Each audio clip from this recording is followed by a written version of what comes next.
Kratom sucks. Nah, I'm just kidding.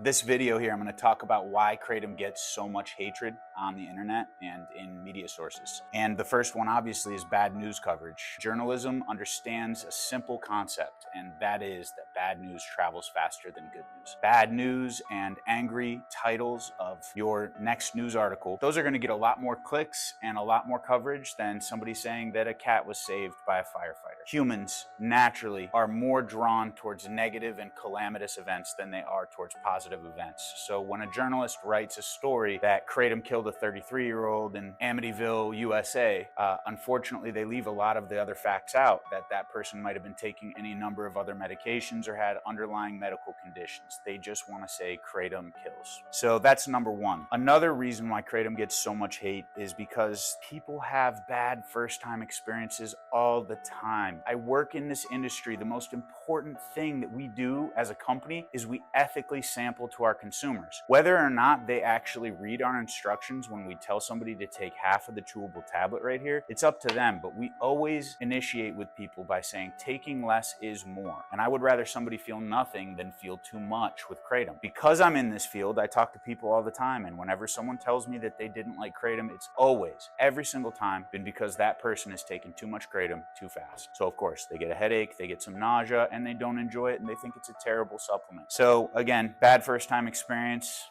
obviously is a good reason why people say that it's not a good product. Another reason why Kratom gets a lot of hate is because people in general lack personal accountability. I can speak on this because it impacts me personally, but I know many people who struggle with alcohol addiction. And as society has progressed, the majority of people will acknowledge that it's not the alcohol that destroyed their lives, it's their personal choices that destroyed their lives. Alcohol bottles don't jump off the shelf and attack people. And speaking from personal experience, if I drank alcohol the same way that I take Kratom, my life would be in ruins.